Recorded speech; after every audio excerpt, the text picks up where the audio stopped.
Welcome to another edition of Safety Net, where today's special guest is Mr. Roy Rucker, who is an officer for ODNR, the Ohio Department of Natural Resources.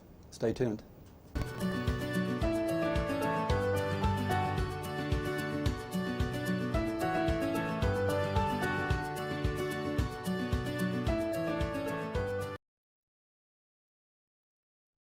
Welcome to the University of Rio Grande. My name is Scott Borden. I'm the campus police chief. With us today is Lieutenant Barry Call of the Gallipolis Post of the Ohio State Highway Patrol and Officer Roy Rucker of the Ohio Department of Natural Resources. And first of all, as we usually do, Lieutenant Call, if you can tell us a little bit what's going on in the Gallia County area and with the State Patrol as a whole. Sure, thank you, Chief. The Gallia MX Post is staying busy again, as usual, protecting people on the highway. One thing we got going on right now for April is Distracted Driving Month. As you know, this is a fairly new program for the division, and we strongly encourage people to stay focused on what's going on the roadway, not to be distracted in your vehicle, because as more data comes in, we're finding out that more crashes are being caused by people being distracted by cell phones or any other thing inside the car. So obviously we're working on that this month. We continue to work on other programs, our impaired driving programs, as well as our safety belt programs, and also our criminal patrol programs, which involves removing narcotics from the highway. And I understand the Highway Patrol has a new superintendent, Rick Fambro. Yes. Really good guy. So probably everything will stay the same, but change a little bit. So. It's been a very smooth transition. Very little to no changes right now for us, but obviously as he gets in his position and gets more comfortable, I'm sure we'll see some differences a little bit, but for the most part we're still going to stay focused on our mission, and that's what I spoke about earlier, removing the impaired drivers and trying to drive down the fatality crashes and injury crashes. Okay. Thank you, Barry. Well, like I said, our special guest today is Roy Rucker. We get emails for requests, and the ODNR officer was our #1 request, so you've been highly sought after, so we're glad to have you here today. So if you can, just tell people a little bit about yourself, where you're from, just a little bit about yourself. Okay. My name is Roy Rucker, and I'm originally from Ross County. I grew up in southern Ross County. After graduating high school, I attended Hocking College, and I actually started out in a wildlife program and took forest management program as well. After leaving college, I sought employment with the Division of Wildlife, and I was able to get accepted in the 2005 Wildlife Officer Academy. And once I graduated the academy, I have been in this position as a wildlife officer ever since. I think we talked earlier, 14 years now? Yes. Okay. We had sort of talked and maybe kidded around a little bit about where, when people see troopers, they see deputies, city police, they know who they're different departments, but when generally people see officers like you, they all think forest ranger, wildlife, there's just a couple different sections, but your section specifically, the Ohio Department of Natural Resources and Wildlife Officer, what is your main responsibility and what is an ODNR officer? Yes, like you said, Chief, there is a lot of misconceptions when it comes to what we actually do as the Division of Wildlife. We fill a very specific niche, and we are part of the Ohio Department of Natural Resources, but the Division of Wildlife focuses mainly on just fish and wildlife. And our mission as the Division of Wildlife is to conserve and improve fish and wildlife habitat resources and for the enjoyment of all Ohioans. Well, and this is a good opportunity for people to differentiate between those, and in talking prior to this show, and then when you stop by our office, the officers area, people just sort of swarm you with questions that they normally can't ask about deer and fish and things like that. So what got you interested in this occupation? What made you want to become an officer in this field? Well, I grew up in a family that had a very strong hunting tradition, and that's really what I've been doing since I was a young child, and that has fostered that desire to be in this field ever since I was a young boy. So Growing up hunting and fishing, outdoor recreation, whether that be boating or hiking, I just love being in the outdoors, and really that desire is what led me to pursue this career path. And how does one become an ODNR officer? What type of education did you have prior to that got you prepared, and what, from the application process forward, if someone out there is, because I know they've got some related fields to this at Rio Grande and probably some other viewers, what steps would they take to get to where you're at? Right, Rio Grande here does have a good program, so if somebody is interested in working for the Division of Wildlife or possibly any of the other sister divisions in the ODNR, for us specifically, I would look at encouraging kids to look at programs in the wildlife management or fisheries management type fields of study. You can also, if you're looking at being a wildlife officer, such as I am, you could also go into criminal justice, or you could have a degree in biology. So they need to pursue one of those avenues in college. We are required to have a degree. An associate's degree is required, but if you're wanting to make a career out of working for the Division of Wildlife, we always suggest that folks continue on and get a bachelor's degree in one of those related fields as well. So once you get that degree, and then it comes down to applying for positions. Our website is the best way to keep in touch with what positions are out there. And if you're familiar with the Division of Wildlife, you know that there's not a lot of job opportunities available. And the state as a whole, as far as the enforcement division, we're looking at not too many folks over 100. So there's one officer per each county, so there's 88 county officers, and then you have investigators and some supervisors, as well as some of our Lake Erie units. So it's a relatively hard job to get into. There's not a lot of openings, and when folks get hired, they generally spend an entire career in those positions.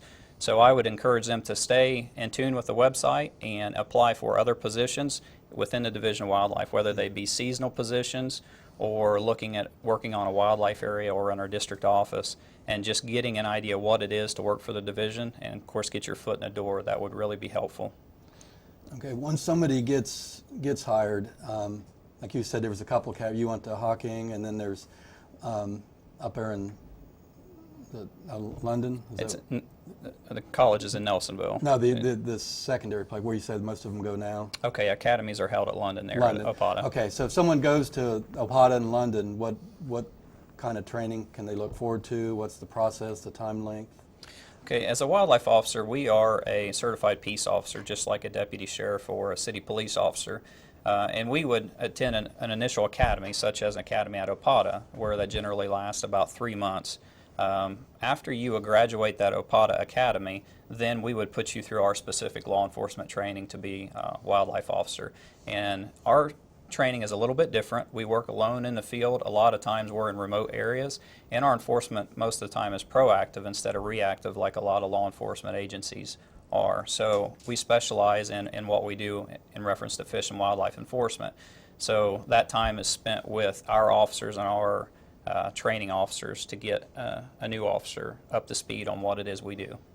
When you left or graduated the academy, did you come straight to Gallia County, or did you go to another county to work? I did not. I actually started out in District 5, which the state of Ohio has 5 districts, enforcement districts split up, and District 5 is Southwest Ohio. And I started off as what was called an at-large officer, which means the counties that were currently vacant were filled, but they were expecting more counties to come open, whether it be through retirements or folks taking promotions in the division. So they expected to have current vacancies coming up.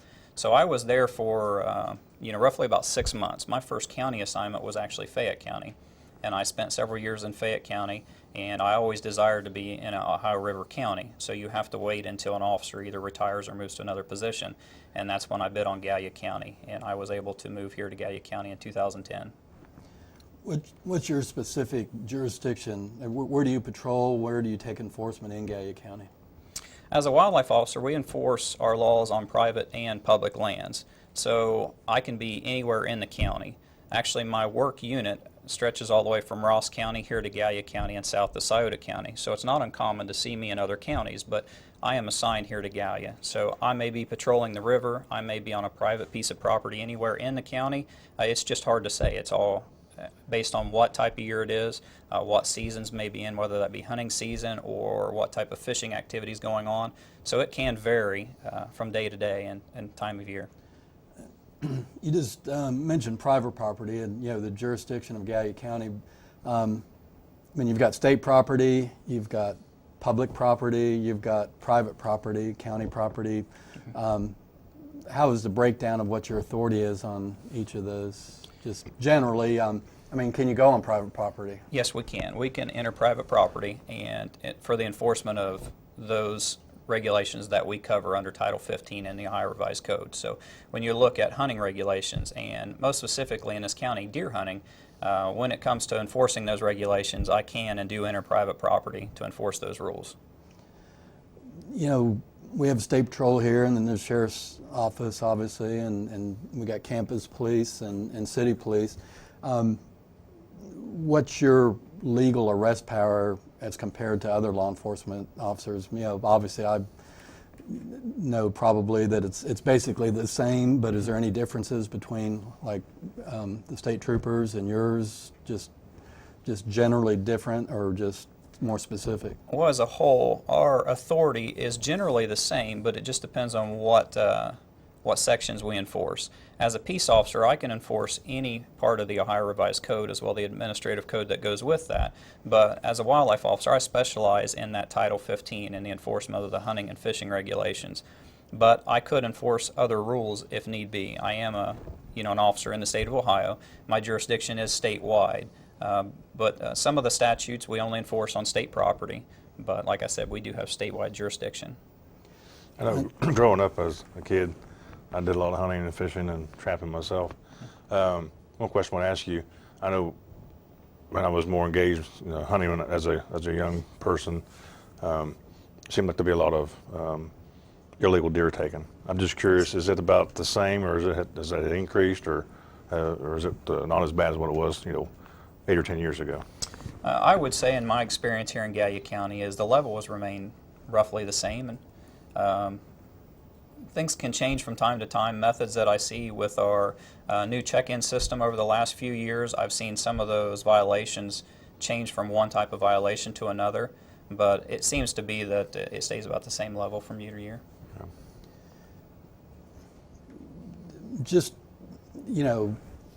Just like troopers, your job's duties, your day, every day is different probably depending on the weather, the type of season. But what would be the typical day that you would have, that if someone out there is looking and say, is this going to interest me to do that? But just, describe a typical day that, what you might do in a day.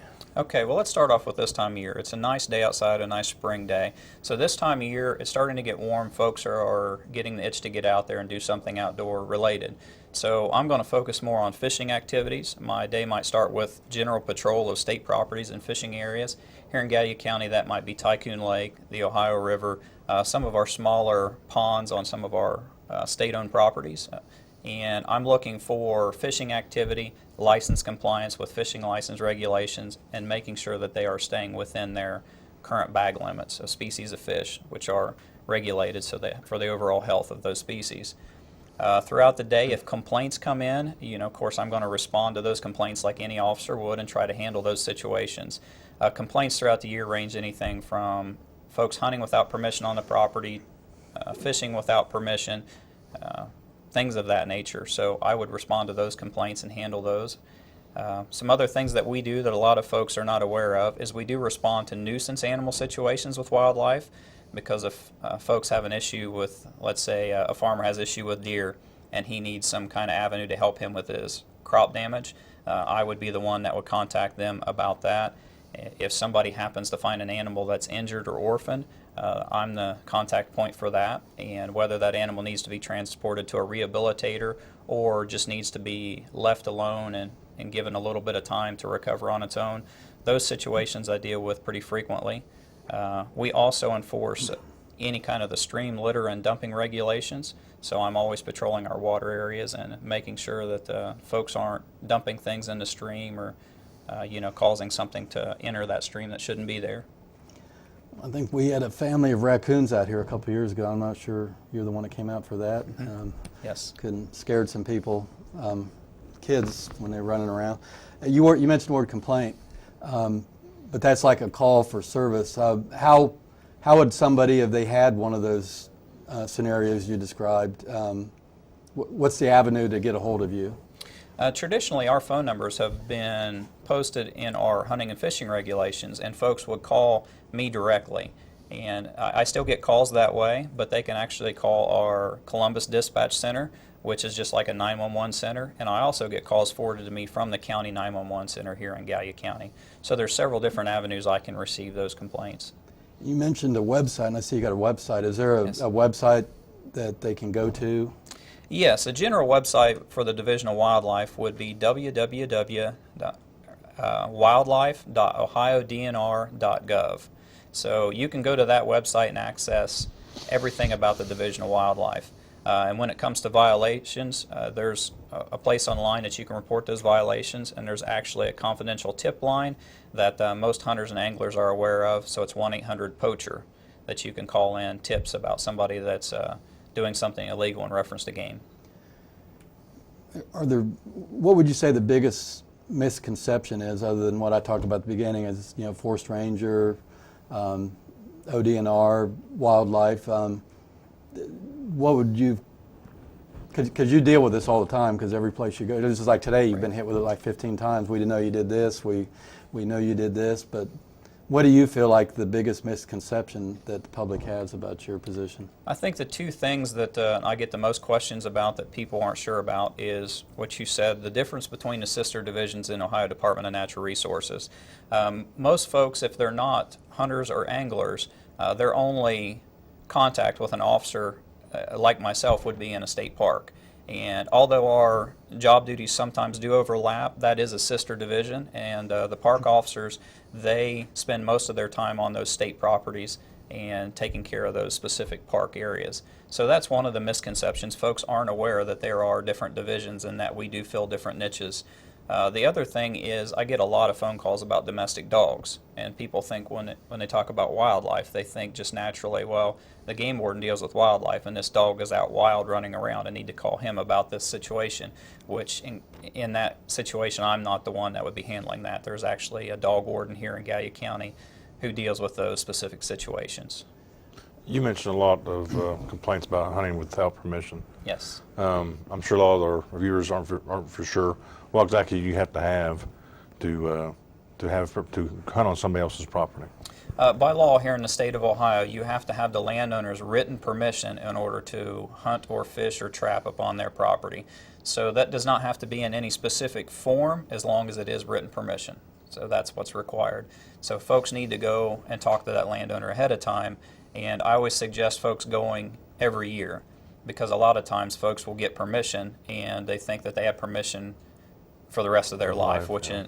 Really, you need to talk to that landowner yearly just to make sure that they remember you, they're familiar with you, and they know that you're going to be there. Also, law enforcement as a whole, big the drug epidemic the drug epidemic right now. I'm interested to hear to see how much are you seeing that in your line of work as far as dealing with people who are fishing or hunting or just in Yes. the wildlife areas. Unfortunately, any law enforcement is going to have contact with that element currently. And here in Gallia County, when I run into it, I do run into it some on our properties. Division of Wildlife owns several different properties here in Gallia County, and they are some of the more remote areas of the county. So a lot of folks will go to those areas.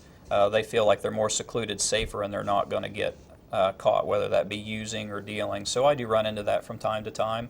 I work with the other agencies in the county, whether that be your agency or the sheriff's office, and we handle those problems accordingly. So a lot of times it's increased patrols, cases that are made, whether it be initiated by me, a lot of times are passed off to an agency or a detective that deals with that specific issue more than I do myself. One other question I had was, I know you guys got a new program. You guys actually have canines now. Yes. If you could just kind of explain to us what you guys are doing with the canines as far as with hunting and fishing violations. Okay, yeah, our program is very new here in the Division of Wildlife for a canine program, and we currently have a canine in each district in the state. Our closest one here to Gallia County would be in Meigs County. Our Meigs County officer, Chris Gilkey, has a canine. We have two different styles of canines. We do have some shepherds, but we also have some labs. And these dogs are trained in various different things. They're not trained like the typical officer's dog would be in reference to detecting drugs. Our dogs are not trained to detect drugs, but they're trained to detect wild game or ginseng or things like that that we enforce. So a lot of times our folks that are breaking the law, they're hiding that stuff the same way as what people would hide drugs. So these dogs are trained to detect that, and the shepherds are also trained in handler protection as well. Now, are your canines trained to, in dual purpose to track? Yes. Like a suspect? Yes, Okay. they are. Yeah. And how many canines do you have in the state, you say? We have one per district, so we have 5 currently in the state. Okay. Well, I've got a couple of questions that came in from the viewers. Do you personally hunt yourself? Yes, I do. Do you think that helps you in your position, or do you think it just gives you a perspective of the people that you're dealing with in the public, probably helps a little bit? Yeah, I think in order to serve our hunting community fairly, you need to understand really what it is they're out there doing, their passion for that. And I think me, myself, hunting, fishing, trapping, that gives me an idea. I understand why these folks are out there doing what they're doing. It is a big tradition here in Ohio. It's what we love to do. And it gives me a greater understanding of what they're actually out there doing since I do it myself. Well, I think as a citizen it would make me feel better that if someone could understand what I'm going through, so that's probably does help you a lot. Are eagles prevalent in Gallia County? We do have eagles in the county. Currently I'm aware of 2 nests. Both of them are close to the river, and that population is continually growing. We should have some little ones in the nest currently, but I would remind folks that they are federally protected, and you got to stay away from those nests. You don't want to bother them because the parents may abandon that nest if they feel threatened. So you can watch from a distance, but stay at least a couple hundred yards away from their nest, because they do get rather annoyed if somebody's walking around close to the base of their nest trying to take pictures of them.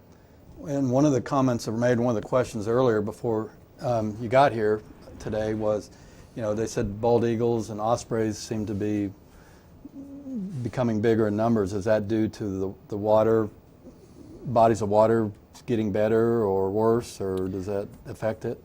Well, the population declined tremendously over the years from the use of pesticides, and those pesticides led to damage, and that really detrimented those populations.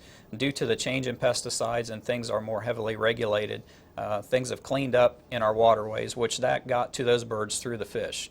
And when they would eat the fish, they would get these contaminants, which led to the shells of their eggs being thinner, and therefore they would actually break them. They would never reach the point where they would hatch. So that being cleaned up and going through that whole process, our waterways being cleaned up, the fish themselves don't contact it, which means the birds themselves are not coming in contact with it, has led to them being more prolific. The populations have grown to the point that they're no longer endangered, and we do have both of them here in Gallia County. And for our local residents, I would suggest going to Tycoon Lake. You can see ospreys as well as eagles. There's actually ospreys nesting in the marsh area that would be to the east in between Tycoon Lake and Raccoon Creek there. What about black bear population? I know I had one in my backyard approximately about a year ago. What I know we don't see them all the time. Right. But I'm just curious to know if you have a rough estimate, how many black bear do you think there is here in the area? We can't put an actual number on that, but it's going to be relatively low. Right. They're still endangered in the state of Ohio. They were extirpated from Ohio years ago, which means they were hunted and removed to the point that they no longer occurred here. They are coming back into the state slowly, and sightings have increased steadily year after year for the last 20 years. But we're still looking at bear that come through Gallia County, probably only a handful every year. So I would say 4 or 5, maybe 6. And most of those are those young males that are out looking for territory. So we get numerous complaints or calls about them, but they never stay in one area. As a hunter myself, I always wanted to see one in the wild, but not particularly in my backyard, 20 feet Right. off from my back porch. Right. So, And part of that, the question came in, coyotes and mountain lions. Are they in the county? We do have coyotes here in the county. Coyotes have naturally moved eastward, and they occur in Ohio. Now they occur in all 88 counties in Ohio, so they are very prevalent. They're very adaptable. You can find them in any habitat. Actually, I wouldn't be surprised to see one downtown Gallipolis. So they can occur anywhere. When it comes to mountain lions, we currently have no mountain lions in this area. but we do have, there's bobcats. We have bobcats too. Yes, we do. Yeah. The bobcat population is actually growing quite a bit over the last several years, and that is one thing that is a huge success story. I mean, we went from it being a fairly rare sight to now folks see them on a pretty regular basis. Is there going to be a season for those eventually, you think? That is something that's been talked about. There's not a season currently, Right. but they're looking at possibly opening up a limited draw season in the Okay. future. Yes. Well, and Bert, our last minute or so here, what's the most rewarding part of your job, and what's the least rewarding, the saddest part of your job? Because we all, as troopers, we had really good things we did, and then things that really made you sad that had to occur, and I'm sure you've dealt with the same thing. There's things that make you proud to, go in every day, and there's some things that probably make you sad too. So. Well, some of the things that are sad or frustrating with the job is people's lack of respect for our wildlife, and that would be some of the saddest moments that I see is just how people treat our wildlife. They have really no regard for that animal at all. So that's pretty sad when I see those situations. But to end on a happier note is some of the things that I'm the proudest to be involved in. As a wildlife officer, you're not just doing enforcement. I do education. I talk to kids in schools and different programs. I'm very involved in the sportsmen's clubs, youth events, and things of that nature. And probably the best part of that is getting involved with some of these kids at a young age, being able to introduce them to hunting and fishing and see them gain that passion that I had as a kid. So that's probably one of the most rewarding parts of this job is being involved in that. I think any level of law enforcement, that's probably very even, say, to sort of get kids going in the right direction. So, well, we appreciate your time. I'm sure that you're very informative to a lot of people. I mean, a lot of these questions came from out of the blue here, from the watchers and the viewers. So I'm sure their questions got answered, and probably could spend another half hour with you if you had the time. So from the University of Rio Grande, we thank you for viewing and watching, and we'll see you next time.